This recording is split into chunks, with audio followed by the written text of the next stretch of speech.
قبرستان مالیگاؤں، میرے خیال سے یہ ایشیا کا سب سے بڑا عوامی قبرستان ہے۔ یہ وہ قبرستان ہے جسے ہمارے پرکھوں نے، ہمارے اکابرین اور اسلاف نے اپنے مسلمانوں کے باہمی چندے سے حاصل شدہ رقم سے یہ زمین خریدی تھی اور یہ قبرستان وجود میں آیا۔ اس وقت سے لے کر کے آج تک یہ قبرستان آباد ہے، اور یہ اس قبرستان کی خصوصیت ہے کہ یہ قبرستان 24 گھنٹہ آباد رہتا ہے۔ عام طور پر کہیں جاؤ اور قبرستان جاؤ تو وحشت ہوتی ہے اور ایک قسم کی گھبراہٹ لوگوں پر طاری ہوتی ہے، لیکن یہ قبرستان کا ایسا پرسکون ماحول ہے کہ یہاں 24 گھنٹہ لوگ قبرستان میں رہتے ہیں اور پڑھنے پڑھانے کا ایصال ثواب کا سلسلہ جاری رہتا ہے۔ اس قبرستان میں جو مدفون ہیں ان کو جو اخروی راحت ملتی ہے وہ تو ہے، لیکن ان کے ایصال ثواب کے لیے یا اپنے مرحومین کی تدفین کے لیے جو لوگ قبرستان آتے ہیں ان کو بھی یہاں ہر قسم کی سہولتیں مہیا ہوں، اس کی کوشش کی جاتی ہے۔ آج اس وقت ہمیں اللہ نے خدمت کا موقع دیا ہے، مالیگاؤں کی عوام نے ہمیں چن کر کے دیا ہے، تو ہم نے اس وقت جو ہے سرکار سے مالیگاؤں کے تمام قبرستانوں کے لیے فنڈ مانگا تھا، تقریباً 2 کروڑ 80 لاکھ روپیہ۔ اس میں سے ہمیں 2 کروڑ روپیہ کا فنڈ ملا ہے، جس میں سے یہ شہر کا سب سے بڑا قبرستان ہے۔ اس کے لیے ہم نے 70 لاکھ روپیہ مختص کیا ہے، جس میں لائٹ ہے، روڈ راستے ہیں، جنازہ ہال ہے۔ یہ تعمیر ہمارے پیش نظر ہے۔ ابھی شب برات سے پہلے ہم نے اس قبرستان میں لائٹ لگانے کا سلسلہ شروع کیا تھا،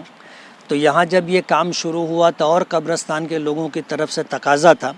تو یہاں جتنے لائٹ ہمیں لگانے تھے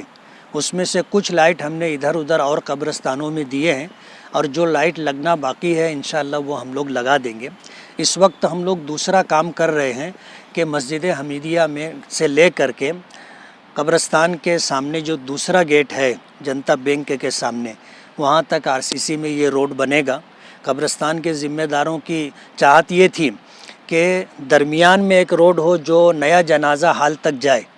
تو ہم لوگوں نے اسی فنڈ میں ایڈجسٹ کیا ہے کہ یہ بڑا روڈ بھی ہم تعمیر کریں گے، اور اسی کے ساتھ بیچ کا جو روڈ ہے جو نیا جنازہ ہال عمر بن خطاب تک جاتا ہے، یہ ایسا ٹی بنے گا۔ یہ روڈ ہم لوگ تعمیر کر کے دے رہے ہیں، ابھی اس کی شروعات اور آغاز آج کے دن ہم نے کیا ہے۔ اس وقت ہمارے ساتھ قبرستان کے چیف ٹرسٹی ایڈوکیٹ نیاز لودھی صاحب ہیں، اور دیگر ٹرسٹیان میں عبد المالک بکرا والا ہیں اور الیاس کابل ہیں، اور اسی طرح جو ہے حاجی مکی ہیں، اور دیگر ذمہ داران یہاں حافظ رضوان ہیں، اور بھی ذمہ داران یہاں موجود ہیں۔ ان لوگوں کی موجودگی میں ہم لوگ اس کام کی شروعات کر رہے ہیں۔ اس کام کے مکمل ہونے کے بعد انشاءاللہ جنازہ حال کا کام ہمارے پیش نظر ہے۔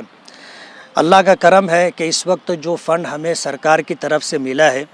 آمدار ندی کا ہو یا ایکسٹرا فنڈ کا ہو، مسلسل شہر کے اندر کام ہو رہا ہے، اور انشاءاللہ